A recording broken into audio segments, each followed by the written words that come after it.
Oh, that's a good question. I'm Nathan. I am originally from the Bronx, New York. I live in Los Angeles. I am an aspiring screenwriter. I'm also a podcaster. I also work in tech. Those are the things that I do right now. I'm just really, really interested in expanding my brand and really pushing that forward. I'm Jay Lamar. I am originally from Cleveland, Ohio. I've been in LA for like 8 years now. I am a dating coach and a matchmaker by trade. I also am a lifestyle host, so I do like a lot of lifestyle segments for like different news networks and different cable networks. Our Hmm. podcast is called On a Date, Kinda Nervous. And our podcast really is, I would say, like, it's intergenerational. It's for the old, it's for the young, it's for anybody that loves to talk about dating. On our podcast, we talk a lot about different dating topics that not only affect like millennials, but they can affect baby boomers, they can affect the new Gen Zers. I don't know what these little 18-year-olds call it now, but it can affect them too. But I feel like, yeah, our podcast, just the topics of conversation that we have really impact and I feel like influence so many different people. Our podcast is called On a Date, Kind of Nervous. And it's really just a podcast in which we talk about dating, the structures of dating, the ins and outs, the difficulties, the fun parts of it. It's a really great space where just young people can come in and just watch and listen to all the different things that people are talking about just in regards to dating. Our podcast really starts and focuses a lot on LGBTQ dating, but we're also open and branching out into different levels and areas of all facets of dating. I That's a think good question. I think I have to answer that. It's, Go ahead, Jay. okay, it's a very funny story. So Nathan and I had a podcast back pre-pandemic. Nathan wanted to do a podcast. So I think we did like a couple Instagram lives, just kind of like testing chemistry and vibe and stuff like that. And then I was like, well, let's do a podcast. So we got together and I think we created a list of like, what was it, like 50 names, Nathan? It was a It was whole a bunch. lot of names. It We was a used a lot of chat names. GPT a lot. Yeah, it was a lot of names. And I was on FaceTime with a guy friend of mine in Houston. And I was telling him I was working, and he was like, "What you working on?" I was like, "Look, I'm brainstorming. I'll call you back." He was like, "No, let me help you." And so I told him like, "Okay, we're coming up with this podcast. It's about dating and da da da." He was like, "Yeah, kind of like on a date, kind of nervous." And then when he said it, I was like, "On a date, kind of nervous podcast."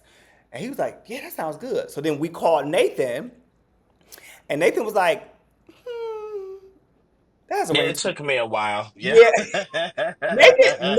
nothing impresses Nathan. Michael B. Jordan has his camera butt ass naked, and Nathan would not be impressed or anything like But that. So nothing impresses Nathan at all. Okay, and so when we told him, he's like, "Okay, we can think about it." And then after a couple days, I think we both agreed like that is the yeah. perfect name. So that's how the It name was of a good name. the podcast. Yeah, and it's really have taken what is it? It's really has grown legs and it's moving on its own. It's really Mhm. been a movement. Yeah, it's been a great experience with it. And I'm glad we stuck with Mhm. it. Both of us, we have similar reasons, but at least for me, my reason is I enjoy talking to people. I wanted to just have. Why, originally, my idea was I wanted to just have a conversation, speak to people, just having conversations about random different things. I think it's really great that we honed in on dating because the perspective we're, of people dating in LA is really, really difficult, and everybody has interesting stories. Some people have horror stories. Some people have success stories. So it was a great, just interesting dynamic just to really partner with someone. And Jay and I are very close friends. And, people always tell us that we have wonderful chemistry. So I was like, who would be a better person to do this with? And, we've got some great episodes so far. Yeah. I think for me, like I'm a dating coach and matchmaker. So majority of everything that I do with my career is like centered around dating. And so when Nathan and I talked about this idea and dating being at the forefront, once again, Nathan not being impressed by much. It's like, oh, okay, we'll see. And I'm like, well, I mean, we have like Nathan and I hang out so much that majority of times we're around people, even pre the podcast, majority of the conversations were all about dating. And for me, I love it. I cannot stop talking about dating. Nathan, on the other hand, will end up have a podcast about dating. I don't want to talk about dating no more. But I can talk about dating all day. And as a dating coach and matchmaker, I felt like also too, like I needed to put my voice into something different. And like Hmm. I said, I started a podcast in 2018, and it was really, it had some momentum. It really was good. And then the pandemic hit and all these different things. I'm like, this is something that I definitely wanted to revamp. So us starting it earlier this year was like absolutely perfect. I feel like it aligns with a lot of goals that Nathan and I have collectively and individually. And it definitely, to me, it gives the community that we represent a voice that is different than most. Nathan and I carry ourselves in a very classy way. So it definitely, I feel like that definitely comes off on camera too. That we are two educated Black gay men, and we represent ourselves and our family very well. So we wanted to make Hmm. sure that through the podcast that we were able to do that too. Yeah. Oh, yeah, to add to that, yeah, I guess I would say for me something that Jay touched on. I think that it was a very interesting experience, just an idea for us to really get how we were feeling on camera. I think a lot of times people have a specific stereotype or idea of what Black gay men are doing, and a lot of us are just living lives, existing, and even being in even though we are in a marginalized community, we're not always thinking about that. We're having fun and we're talking. And there's people that's out there that want to listen and enjoy what we have to say. So yeah. I think the hardest part actually later on became the easiest part, and it was like finding like where to shoot Hmm. and all of that because prior to us coming to your studios, like we were thinking about shooting on our own. And I kept telling Nathan, I'm like, when I had to shoot it on my own, I would shoot it and it would take me like a month or so to edit and put it out. And it was just too much.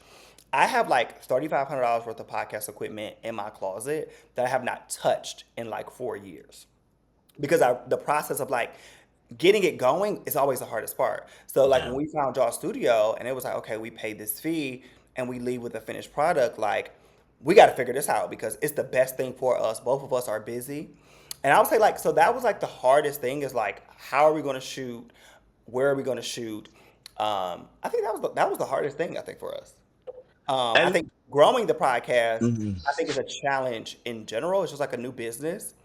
Um, I don't. I think that we've had a lot of like learning curves, like what works, what doesn't work, how to utilize social media more. Social media is, I feel like, our biggest advocate. And like Nathan and I, like we don't post. I don't post as much on social media as I should, but having this podcast has made us both realize that like if we want this to be a success, like our people that we want to focus this podcast around are based on Instagram and TikTok. So we have to post more.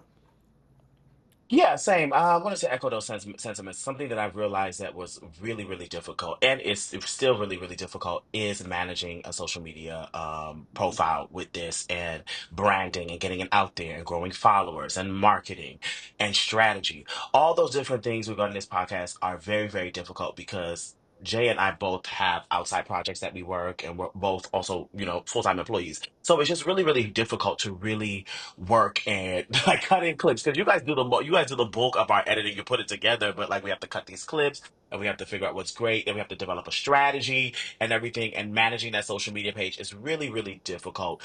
It's fun, but it can be a bit taxing. And just the strategy on how to just work through Instagram and TikTok and how to grow those particular machines are just very, very difficult. So that's what I would say.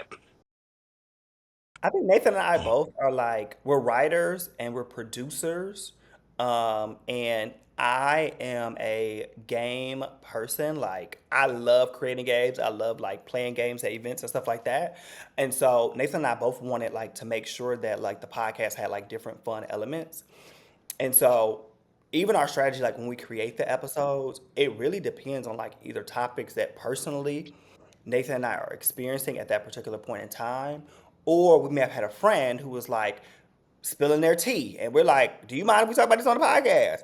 It comes from like so many different elements, even like our scenarios, the games, like it's really based on like some of our majority of it is based on conversation. When you say Nathan, like Yeah. majority of it is based on conversations that we have with Yeah. people, or questions that people have asked us in Yeah. dating and stuff like that. Echoing Jay's sentiments as well.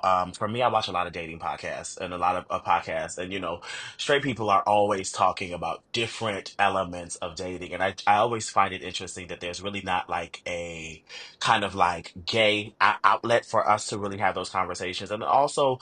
Like Jay was saying, we're very social people. We're always outside. We're always conversing with people and talking to many different people and just hearing their takes. For me, one of the big things I love to do is go through Twitter threads of what people are doing. That's really great. And that I bring that into a lot of the things that we're doing in terms of the questions that we want to ask and things. And like Jay always mentions, we put questions in a puddle and then we just kind of like pick them out and see what we do. And it's also about the guest that we have as well. What would be a great topic that you think that this particular guest, based on their brand on social media, how they would, really react or respond to the particular questions that we're asking? That's a good question. How much money it takes. That's a very big thing. How much money? This is not an easy thing. I was very naive when I was talking to Jay about like, let's do it in our house. Let's do it in our living room. Let's be. It's not. It's so complex. There's a lot of writing. There's a lot of information. There's a lot of scaling that goes into building something like this, and thinking about it, in the future, if it's going to be a business and how big of it's going to be of a brand. That's the biggest thing for me. Mhm. I'm continuously always challenged by the idea of how well this is doing for us right now, but also like what it's going to take to make it be even bigger. I agree with Nathan. I think the biggest misconception at times is that, oh my God, you just plug in a microphone and you just talk and you just go, and not thinking about the financial aspects of like what it takes to produce something of like such great quality. I think Hmm. Nathan and I get so many compliments about the quality in which how the podcast is rolled out, what it looks like, the clips, everything like that. But a lot of those things, cost money. And like our Hmm. entire first season was like self-funded by me and Funded, Nathan. yeah. That included like promo. That included us, you know, uh, filming. That included us, taking time out of our busy lives and things of that nature. So it was a huge investment, but I think it's such a rewarding investment. I am not as big of a podcast listener as Nathan. Nathan is a big podcast listener. So there are a lot of times where like I relate on him. Like me, I have a great production mindset. I have a great creative mindset. Nathan knows a lot more about these different podcasts. And so like I relied heavily on him, like, okay, well, how should our rollouts be? What do other podcasters do in terms of their, promoting their episodes and things of that nature? But yeah, I feel like the biggest challenge was just like financially, like budgeting for it and rolling it out. That's really good. For me, so the biggest thing, but which is kind of corny. I always hated my speaking voice, but I hated it so much. And now watching me on like recordings and listening to me, so I actually kind of like it. And people have been like, giving me compliments about how soothing and stuff it is. So that's actually kind of made me feel good because I always used to hate my speaking voice. And then also doing this showed me that there are other opportunities out there. I think that's one of the biggest things. I think you kind of get stifled in your dreams and kind of centered in what you actually want to do. But I think launching this has shown me that there are so many different avenues that I can really explore with talent, and focus and drive. So yeah, at least for me, that's what I've been thinking about. Yeah, I would say the biggest thing I learned about myself is how much I really love a teleprompter. Like with working in like in TV, like I use cue cards sometimes, but then sometimes like we would use a teleprompter. So I realized like on the podcast a lot of times like I'm looking down, making sure that Nathan and I are staying on track and make sure the timer's on track. And I'm like, oh my God, I wish we had a teleprompter. So like I didn't have to look down so much to make sure like we're staying on track and on topic. But that's one thing I did learn about myself, like, oh my God. And we write our episodes like to such a T. We give ourselves so much room in case a topic doesn't go as we wanted to. Like we have a backup question, like we have that stuff like mapped down to a T. So a lot of times you'll see us maybe shuffle a cue card is because like, okay, cool, that question ain't doing what we wanted to do. We got to move on to the next. But Yeah. it also makes me miss the teleprompter because I'm like, okay, I was just like next, next, next, next, next. I think it's sharpened my like writing skills. Um, I think it has expanded my creative skills because a lot of times we have to think about how can a listener have the same interaction as a viewer. So a lot of times there are certain games that we play and you can see it if you're watching the episode, but how can we make sure if you're just an audio listener that you're able to like listen to it too? So I think it's challenged me to not no, to not focus 100% only on like what it looks like, but also like what it sounds like. And I like writing out full episodes. There are times where like we shoot like 2 or 3 episodes a day, and Nathan and I like write 2 or 3 episodes. It may take us like 2 or 3 days. But I feel like yeah, it's sharpening my writing skills, my producing skills for sure. Same for me, yeah. My writing skills for sure. Definitely, it's actually made me more inquisitive about what we're doing.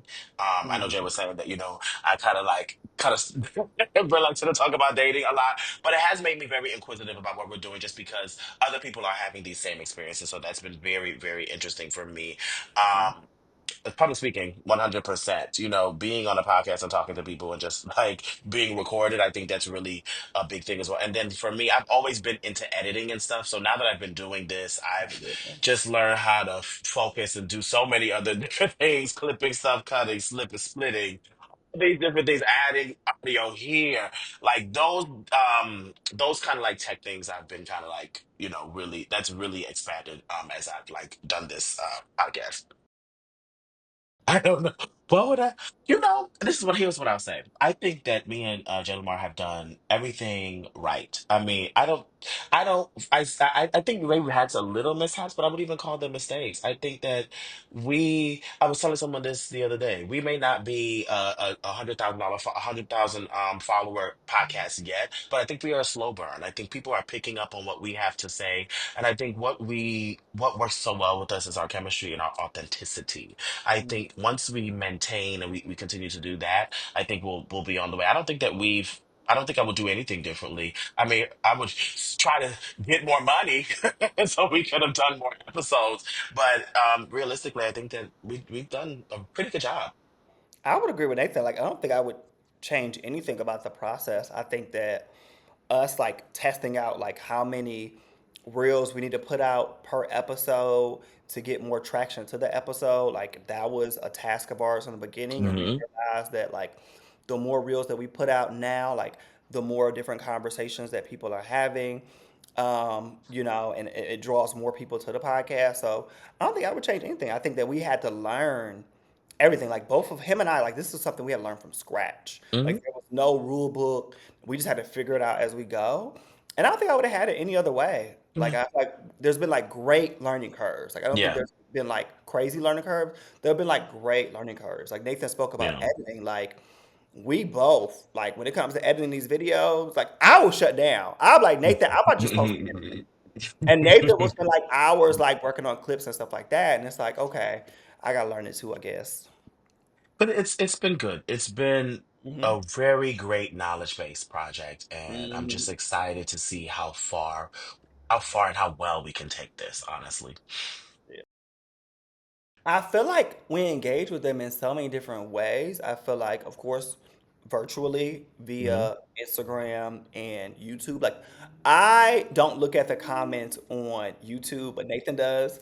So like we You're see, like funny. Nathan sees the comments. I'm just like in my career path, like I've always told myself like never to look at the comments, like good, bad, or indifferent. I don't want to see it. But Nathan will look and say something, or even on social media, like watching how many times our videos are shared, and then like us commenting people, thanking people for watching, or a lot of times like people be wanting to pick up the conversation right there in the comments. Hmm. Like they want to respond to us right then and there. So I think like also too like that's been a interesting space to navigate because like social media itself is a full time job, and sometimes Nathan and I don't see a comment until like days later, and then we got to respond.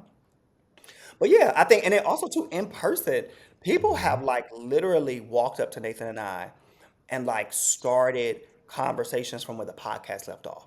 Yeah. Like it was like I told Nathan it was just randomly the other day, Friday night, we were out and somebody I don't even know walked up and said, "Hey, I seen your podcast clip about you saying that, your friend shouldn't date." your exes. I was like, yeah.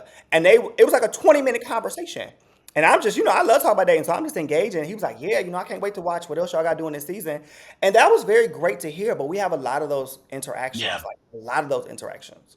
Yeah, echoing those sentiments that Jay has said, I think social media has been a really big thing. YouTube, Hmm. the comments that we get on all of the platforms that we're on, especially when we go out socially. For me, the biggest thing and something that always makes me happy is someone that comes up to me and says, "I want to be on the podcast." I kind of like start asking them, "What do you want to talk about now?" Because everybody wants to get on and talk, but what do you want to talk about? And I think that that's great because it shows that people are actually watching, people are interested, they're engaging on the product that we're giving them, and they kind of see themselves in us. And I think that that's something I feel like we're a big representation for what people would like to see. And I think there's space for us. And I think that that's a big way for us to engage in our audience. That's something that makes me actually really happy. It's very funny because when people tell me that, like I'm serious. So they're like, I want to be a guest on the podcast. And I'm like, yeah, I want everybody to be a guest. Nathan is more so the armor of bears. Like he's like, wait a minute, why do you want to be on a podcast? What you want to talk about? Who are you again?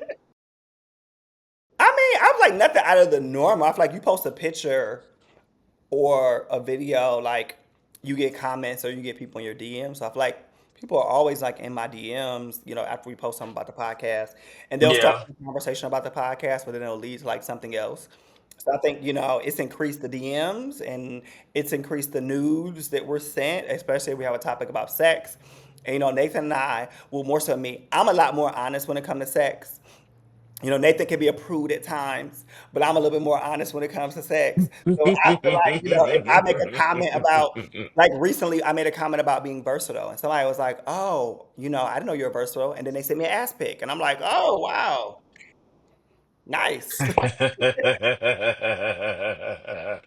Mm. Yeah, nothing really for me. I mean, like Jay said, nothing really impresses me. I mean, I do get conversations with men and the nudes and stuff, but that's just a natural thing. I think for me, what's really strange is stuff are the people that like who like to fight in the comments or like who want to Debate. negate our opinions. Like we've already said and shot this, have that conversation by yourself. Oh my God. Um. For me, they're these two Texas girls. They're high maintenance podcast. They're Texas girls. They're women, and they just talk about like sex, relationships, random silly stuff going on in Houston.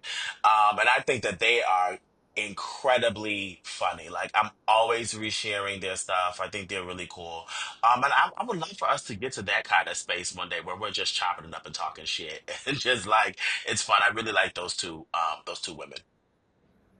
That's kind of hard for me because, like I said, Nathan is the podcaster.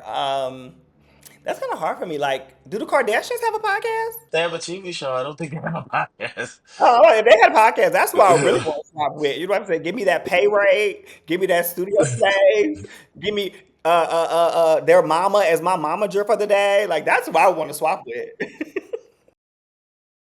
The two guys from Shits and Gigs. I don't know if you know them. Oh yeah, I like them. They're pretty cool.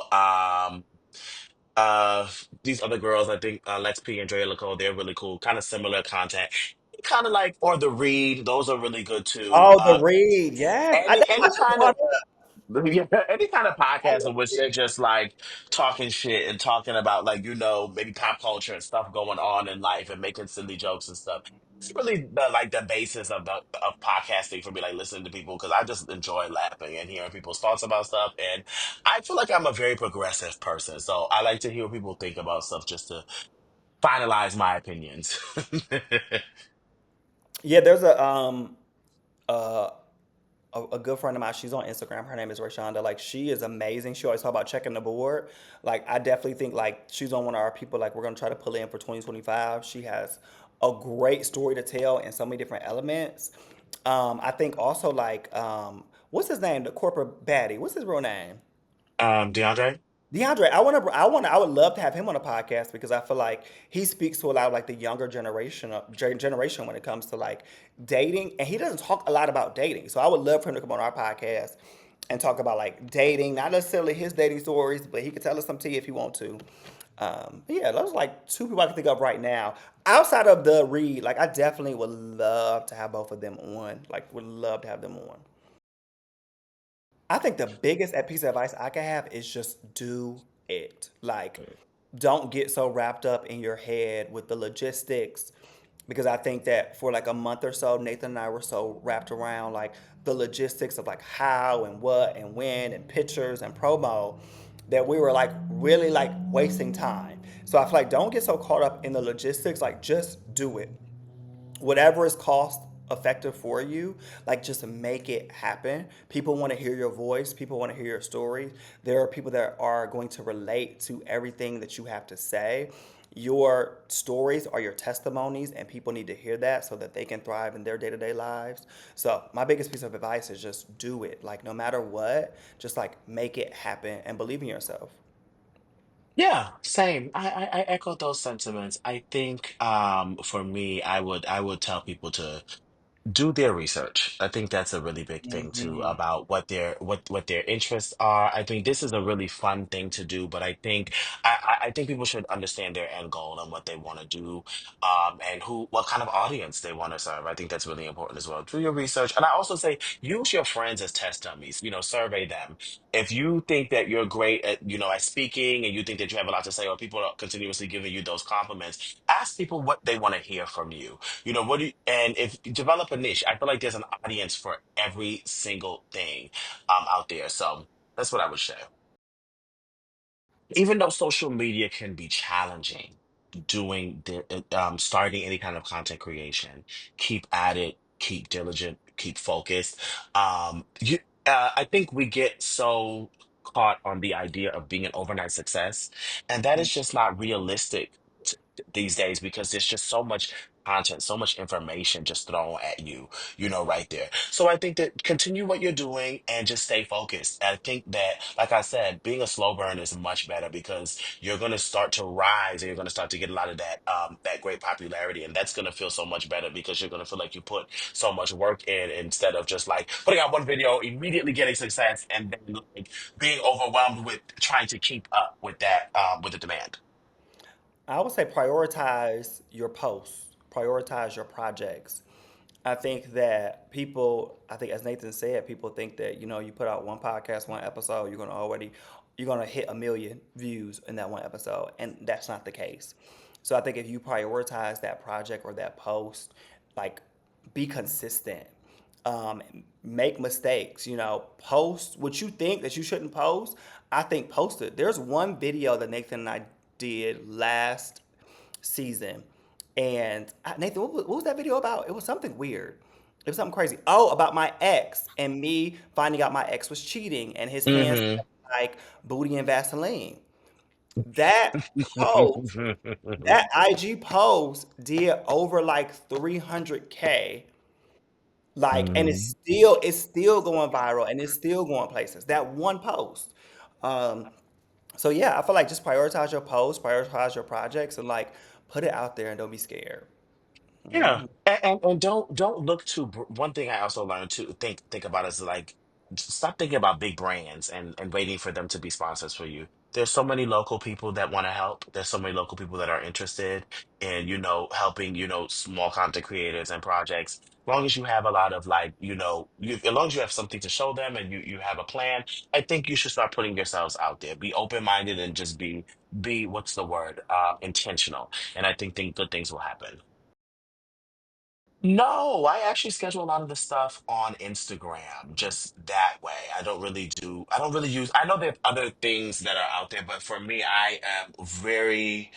I'm also very connected to things that I have and work for me. I hate trying new things. So, having to learn other things to use is always very difficult. I do think that those tools out there are great to use. It's just like, for example, like Opus Clips, I think is really great, but I always end up having to re-edit what they have and do, for what I do in CapCut. So, I think for me, like I'm a learner and a visual learner, so I be telling Nathan like I wish that like all these apps sound great online, but I wish they taught a class for like us millennials, older millennials, like this is how you use this is how you use that, because I be struggling.